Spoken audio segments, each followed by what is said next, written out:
From AfterBuzz TV's Chief Operating Officer Phil Svitek comes a weekly digital series that shares his insights, concepts, and findings from years of learning and mentorship. Welcome to Phil Svitek Podcast. Welcome, welcome. I have a special episode just for you. Today's episode is an interview with Elaine Pofeldt, who is the author of The $1 Million One-Person Business, a Random House book looking at how everyday Americans are breaking $1 million in revenue in businesses with no employees besides the owner. She is a former senior editor at Fortune Small Business magazine and has written about entrepreneurship for publications such as Crain's New York Business, Money, Inc., CNBC, and many others. Elaine currently contributes to Forbes. She's also a co-founder of 200kfreelancer.com, a community for indie professionals looking to build a thriving business. I first heard of Elaine's book through Tim Ferriss, who I've often cited on the show. He did a podcast about $1 million one-person businesses, citing the examples from Elaine's book, and therefore I was very interested. I read her book very quickly and found it quite insightful. I'm excited for you to listen to my interview with her because it's inspiring to know that as an individual, you can earn a very good income on your own terms. Especially for people with creative ambitions, her principles can really help. She is very generous with her answers, so I encourage you to take notes. Now, without further ado, here's my interview with Elaine Pofeldt. Welcome, Elaine, to the show. Thank you so much, Phil. It's great to be here. Now, I kind of introduced it in my introduction of you, what the $1 Million One-Person Business is, but from your own words, how do you describe that to people who this may be a new concept to them? The way I describe $1 Million One-Person businesses is those that have gotten to $1 million in revenue with no employees. So they may have one person running them. It may be two partners, maybe a husband and wife team or two friends, or it could be several partners. I use the U.S. Census Bureau's definition of the non-employer business, meaning they have no payroll employees. They may have contractors, though. I see. Okay. Well, one of the things that you and I were speaking about before we went on air is sort of artists getting into the space and starting their own businesses. And that was going to be my question. Based off the people you write about, can artists be successful entrepreneurs and still pursue their art and have this sort of business? Oh, they absolutely can, Phil. It's really been exciting. Social media has made that much more possible. It used to be that most artists had to go through the traditional gatekeepers of galleries and that whole world. And some people really didn't have access. But what's happened thanks to social media, sites like Facebook and Instagram, artists who have something to offer can put it out there for the world to see and create their own markets. I discovered one artist who has been doing incredibly well, Iris Scott. She's in her early 30s. She's a critically acclaimed fine arts painter. She does a finger painting technique that's very interesting. And what she did was she started selling her paintings on uGallery. That's ugallery, a site where fine arts painters can sell their work, and built up a following there. She did use galleries as well, but she started selling her own paintings on Facebook. And the conventional wisdom she had learned in art school was you have to price your work very high because otherwise people will devalue it. Well, she didn't agree with that, and she started out selling her paintings for $50 on Facebook. And when they started selling out, she would raise her prices. And long story short, she now has some paintings that sell for $45,000. They're murals, and she has not had to compromise her art. She's doing the same type of art she did before, just a little bit larger scale now, murals. But she's a good example of someone who was very creative in how she marketed her work. She has a very active following on social media. So she really connects with her followers, and she actually asks them for advice sometimes about colors and things like that, and feels like it's very much a two-way conversation. So it is definitely possible. I only regret that I discovered her after I wrote the book. So she is not in the book, but I did write about her for Forbes. And I do plan on writing about her more because she's got a really interesting business model where she's been able to stay true to her vision as an artist. Absolutely. And you brought up an interesting point about it being a two-way street. With technology, do you see that as an added tool for a lot of entrepreneurs? The ability to connect with their audience and get feedback more immediately rather than trying something out, putting into the market, seeing it fail, and it being like a 6-month to a year process, whereas now it's more instantaneous. It's definitely speedier. And for people who are willing to listen, it can be a very efficient way to build your business and your reputation. I mean, she feels like she's not an artist speaking to people from on high. She really wants to hear what they think of her work and is open to constructive feedback. And I think that's a very different attitude than artists have been encouraged to have. You know, we sort of think of the artist, often they're Garrett, right? Or the writer or whatever creative person it is, taking feedback from no one, just sticking with their vision. But maybe there's a different way to look at it. That's how, I mean, she's a very successful artist and she does look at it differently. And I thought that was just so refreshing to see the ability to put one's ego aside and say, you know what, maybe this layperson who likes my art has something valuable to say. Mm-hmm. And one of the things I want to ask you, it gets brought up on Shark Tank a lot, is this notion of hobby versus an actual business. And from your perspective, what do you think the difference is if someone who has an idea wants to bring it to market and, you know, how do they determine, is this just a hobby of mine or am I really pursuing this for the right reason? I don't think people really know when they start out with something where it's going to take them. That's the exciting part of being a creative person and being an entrepreneur, right? You create something, put it out there in the world, and then the world has some say as to whether it's a hobby or a business, you know, as do you, in terms of how much time and effort you put into it. A lot of the people in the book started out running the business on the side, and it was kind of a passion. And then they found there was demand for their passion, and they started turning it into more and more of a business. And when they finally had enough income to replace a job, that was when they went full time. So it's not something you can entirely control. And in a way that's freeing because you can just try something, see if it works. And if it doesn't work, but you like doing it, then leave it as a hobby. But maybe if it's making money and people want more of it, then you decide to step on the gas a little bit. Absolutely. That's a good way to look at it. In a lot of the interviews that I've seen you conduct, you cite that funding tends to be a big obstacle, or at least a question that entrepreneurs ask you about how they should get funding. Do you think now with the technology of crowdfunding and even sites like Patreon, do you think that's helped entrepreneurs? And if so, how do they best utilize resources like that? Crowdfunding is hugely helpful for entrepreneurs who have a good following on social networks, because when you do a crowdfunding campaign, you have to send it out to people. So if you have nobody to send it out to, it will be hard to raise money that way. But if you've been slowly building up a following, it doesn't have to be huge, of people that like your ideas. It can work very well. I just wrote an article about Steven Sudell for Forbes. He's a physical therapist who played football when he was younger, and he hurt his neck recently, not severely, but enough where he wanted some relief. And he created a prototype for a product called the neck hammock.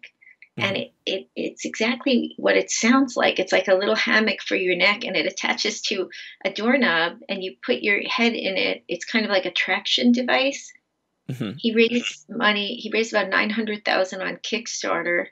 And then he brought the total to $1.7 million by going on to Indiegogo, and was able to then have the money to manufacture the product. And since he introduced it last year, he has brought in $3 million from it on top of the money from the crowdfunding sites. And he's still running his physical therapy business 32 hours a week. He loves running it.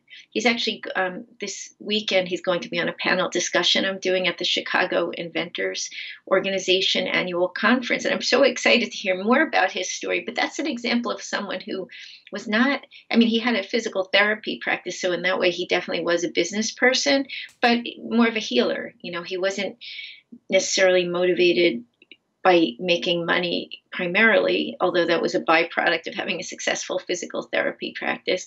And he wound up seeing a need for an invention, and crowdfunding helped him to get to where he wanted to go. Mm-hmm. Absolutely. And in the book, you cite the reason why these $1 million businesses, specifically one-person businesses, are able to take off is because of things like automation and being able to sort of offload a lot of, I don't say the mundane tasks, but perhaps the tasks that the entrepreneur himself or herself is not fully versed in. One of the things I wanted to ask you is that in essence means you got to prioritize what you are good at. And how would you say someone should determine their priorities if they are a one-person business and which tasks to offload to somebody else? There are some tasks that only you can do, right? If you're an artist, only you can make the paintings, right? You're a musician, only you can make your music. Same, with a writer. So those are things you cannot offload. Where I would start is with the things you really hate. Mm-hmm. So I'll give you an example. In my business, I hate bookkeeping. I really just hate it. And I would put it off. And then when I finally got around to it, it was this huge task. So finally I thought, why am I doing this? This is crazy. It's something that someone else can do really well. It's not that expensive to hire a bookkeeper. So I hired a contractor to do it, and she does a wonderful job. She loves bookkeeping. She gives me great business advice, and it's such a relief. So I think if there's something you're just not doing because you hate it, you're putting it off, you're falling behind on it, that's where you start. You have to also look at your cash flow, because maybe the first year of your business, you can't offload anything. You have to at least do things in a rudimentary way, just, as you're generating sales, because you can't hire contractors and then not pay them. Mm-hmm. But as you grow the business, you might say, okay, this is year 2. I have enough money to reinvest in the business a little bit beyond paying myself. So where am I going to deploy that money so I can free myself up to work on the higher level tasks that grow the business, like meeting new clients or marketing or coming up with new products and services that you can sell. Those are things that really require your A game. So you need to make time for them. And then what you do is after you've offloaded one, then you think about, okay, what's number 2 as I have the cash flow to support it? What else could I have somebody else do for me? So maybe instead of going on a website to get your legal documents, you go to a lawyer and make sure it's done really well, beyond what you might get in a boilerplate legal document. There might be different things for different businesses, but you do it one by one, and then all of a sudden you'll have it set up very nicely where things are really humming, and then you can reassess again. Maybe now you're ready to bring on someone like a junior employee at some point. I'm not against hiring employees, by the way. I just think people do it to support it, and then that can really drain the life out of the business. Got it. In thinking kind of about your answer and some of these offloading of tasks, I imagine, and correct me if I'm wrong, that there's a fine line between offloading some of these tasks and still sort of understanding at least how it's supposed to work versus, okay, I completely hate this. I don't, like in let's say in your case, I don't like bookkeeping. I don't want to deal with it. And then just saying this person is in charge of it and I never have to look at it. Is there that fine line, and what is it? So that way, in essence, it's just all of a sudden you're not getting screwed over because your bookkeeper is doing something, behind your back, or just even if they're doing their job right, your money's going out faster than it's coming in, and you're just not aware. Is that and I guess the question would be then, how do you become knowledgeable to understand these various roles and how to piece them together, even if you're not an expert in that particular thing that the expert is obviously an expert in?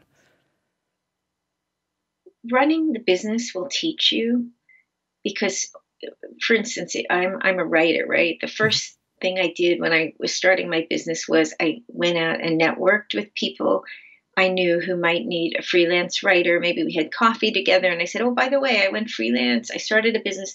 Then you get your work, right? So you go do the work. then all of a sudden you're saying, oh, I have to keep some financial records because I have to pay taxes. So then that tells you, okay, I need a software program to record this in, or I need to start using Excel spreadsheets at the very least.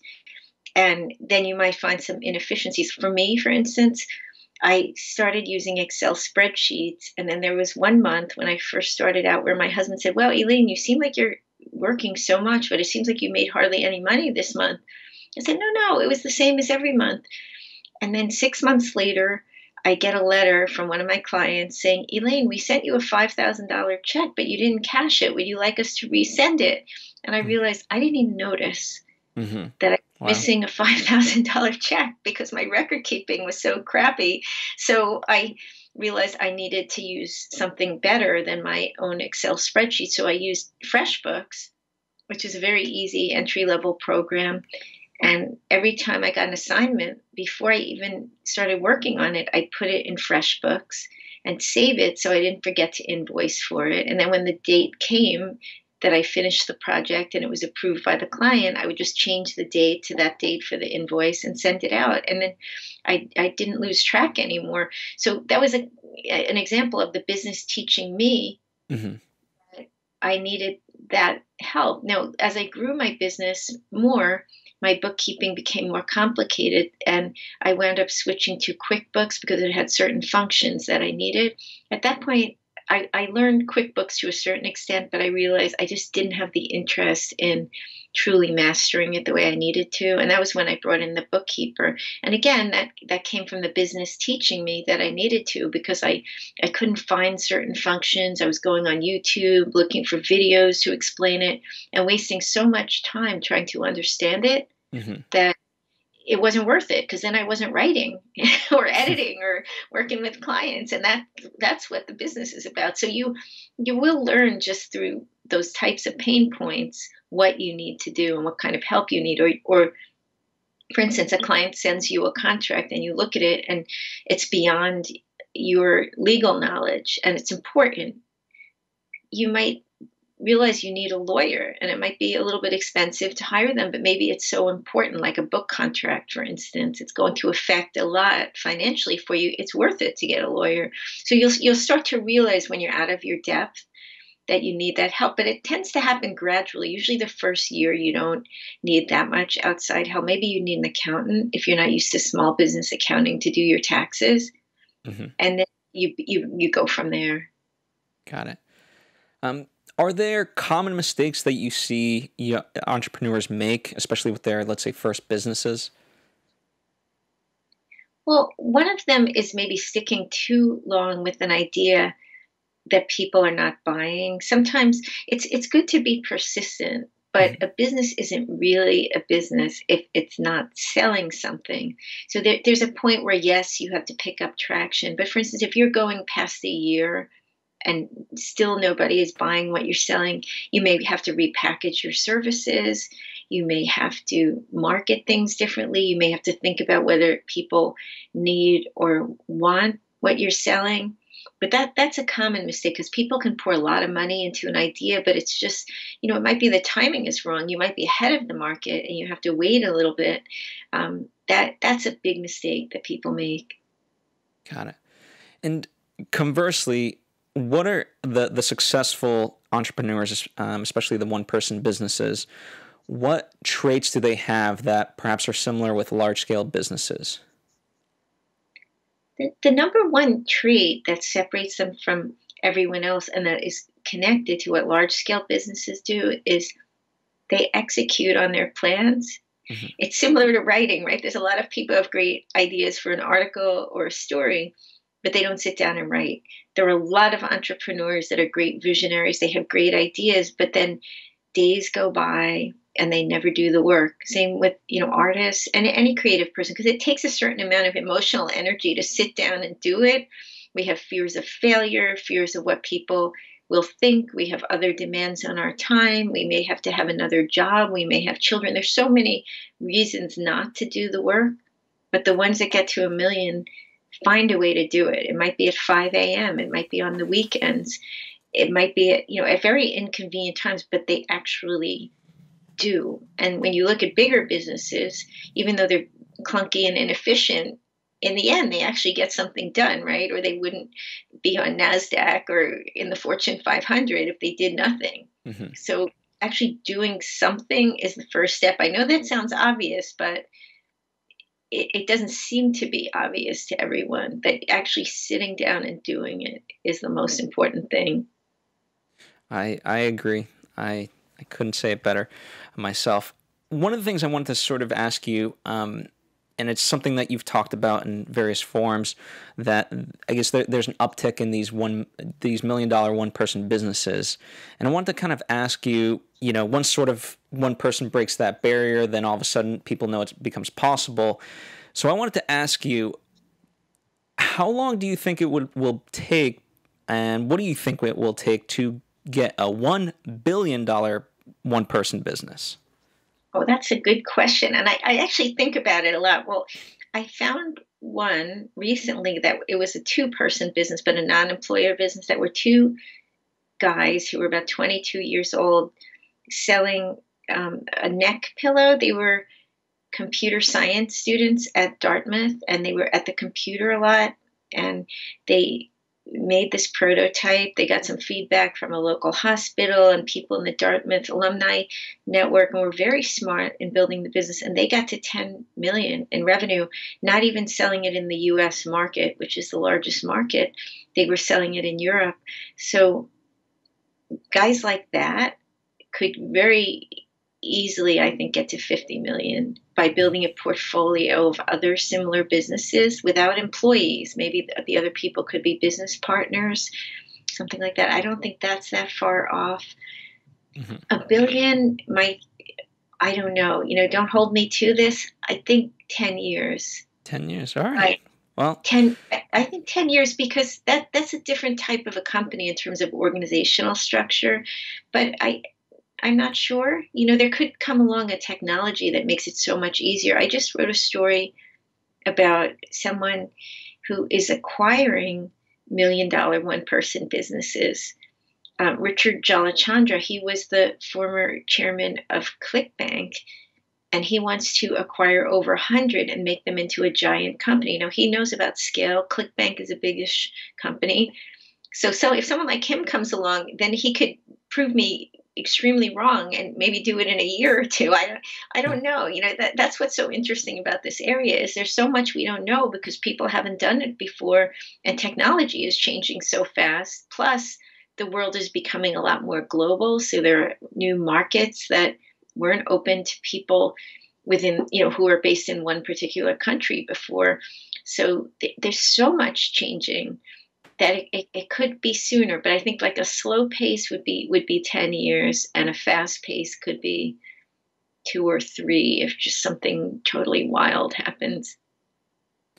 Very interesting. Yeah, I mean, one of the reasons why I thought of it, and sort of my theory, I'm curious to see if you agree with it or disagree. You in a couple of interviews, you cite that on average, if they're pulling in $1 million a year, then their profit tends to be somewhere between $200,000 and $400,000. And from my perspective, if you're able to make that much money, then I don't know if there is a bigger incentive to have to make more. Because certainly from my perspective, that's way more than comfortable in terms of what you're able to pull in a year.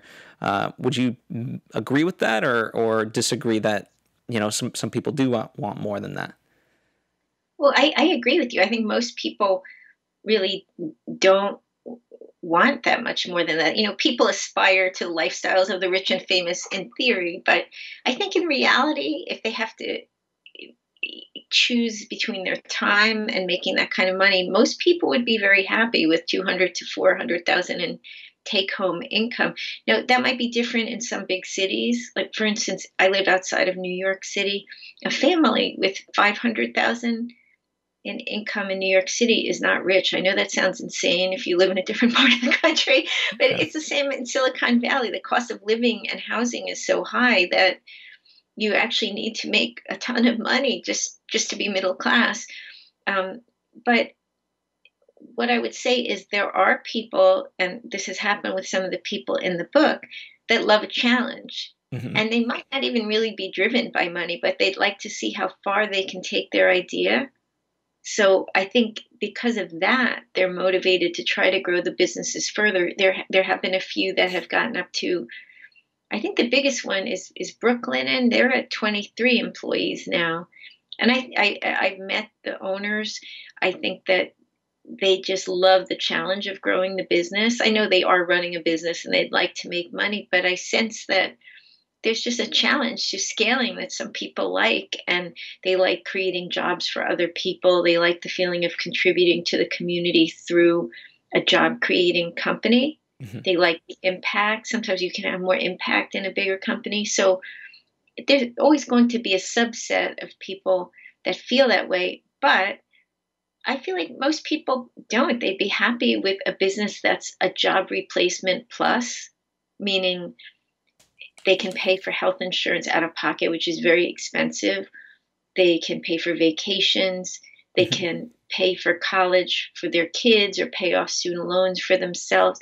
They can save for retirement. Those are the types of things that are really eluding a lot of freelancers, because there are just some built-in costs to being self-employed that people aren't really aware of until they are self-employed. And then they say, oh my goodness, I have to make a lot more money than I made at my old job just to be where I was. But if you want to be a little past that, then you need to make more. And I will say, I think most people in jobs are underpaid, because when you think about it, a bigger business has to think about cash flow. So they can't possibly pay people exactly what they're contributing. And they also want to make a profit, right? So, the old battle between the person who controls the means of production and the worker, right? Their interests are not aligned. That's one thing I think is nice about the freelance businesses that have a lot of contractors, because when the contractor's business grows, so does the owners, and vice versa. They're symbiotic, so there isn't as much conflict built into the relationship. And so it's sort of a win-win, really, for both parties if they work in good faith together. Well, I know we're sort of pressed for time, and I'm going to get you out of here, but I had two questions, and maybe they can be the same answer. Having interviewed so many of these business owners, I imagine you've learned a lot of lessons. So I was curious to know, what is a lesson or two that you've applied to your life?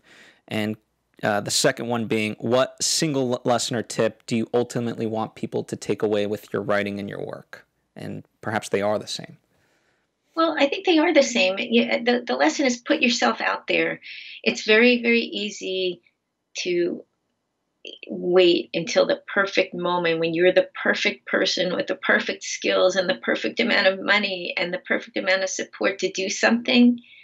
And then your whole life will go by without doing it. But at a certain point, you have to just do something, put yourself out there, accept that it might not be perfect, accept in today's world of social media, internet trolls might jump on you and criticize you, but they're probably sitting home in a basement somewhere just writing trash about people, right? If you actually do something, even if it fails, you're going to learn something from it. And even if you don't like the feedback you get, you are going to learn something from it, especially the feedback you don't want to hear. That really does make you grow. So that's been my takeaway, is to try more new things. And I'm piloting some new services and products. And you realize you have one life, so you might as well try things. At the very least, no one bought the product or service, and you try another one. But if you don't try, you're not going to get anywhere. Absolutely. I think that's a great takeaway. And if people want to stay up to date with everything that you're doing, because you are doing so much, what's the single place that you would direct them to, so that way they can keep up with all your work? Probably the best place would be my website, elainepofeldt.com. I won't spell it here. It's probably in the show notes. Yes, indeed. Or the $1 Million One-Person Business.com. This is the book. And there's a website for it. So if you write to me at either place, I have a contact box, and I do write back to people, or you can reach me on LinkedIn or Twitter. They're both under my name. And I really welcome people to write to me. I love hearing from entrepreneurs. I am a journalist, and I like to keep my stories relevant. So I want to know what's on your mind, what's frustrating you, where can I be helpful in gathering information that maybe you can't gather on your own. but would like to have, please do write to me. Sounds great. Well, thank you for your time. Truly appreciate it. It's been a wonderful conversation, and when you have other exciting stuff, I'd love to do a follow-up as well. I think there's definitely more ground we can explore. But for the meantime, that sounds awesome. I appreciate you're a great host. These are very thoughtful, interesting questions. So I enjoyed the conversation too. Thank you. I appreciate that. Before you click away to another lesson from Phil, here's a few more things. For your benefit, we've added links to Elaine's book, her website, and some of her work in the show notes below. Additionally, Phil's questions are time-coded so you can revisit any of Elaine's answers quickly. There's a lot to unpack, so be sure to leave us a comment so we can read your thoughts and respond back to you with any questions you may have. Plus, Elaine said she'd love to follow up in the future, so Phil could always ask some of your questions directly to her when the time is right. If you've enjoyed this video, please be sure to hit that like button and tell your friends and family about us. Also, you can support this show on patreon.com/PhilSvitek if it doesn't burden you financially in any way. Every contribution is truly appreciated, and it helps defray the cost of putting this show together, which you can imagine takes a lot of effort. To be notified when future episodes release, subscribe on either Apple Podcasts or on YouTube. Plus, the show is now available on Google Podcasts, Spotify, and a host of other amazing platforms. All you have to do is click the link to the specific platform that's most convenient to you. Lastly, if you're a new host or college student seeking an internship in the LA area and would like to join AfterBuzz TV, visit AfterBuzz TV's contact page. A direct link is provided. Or, of course, you can tweet at Phil Svitek or Instagram me at BonjourJuliette. Thank you so much for watching. I'm Jovi Bear, a producer on the show, and we will see you next week with another one of Phil's life lessons. Bye.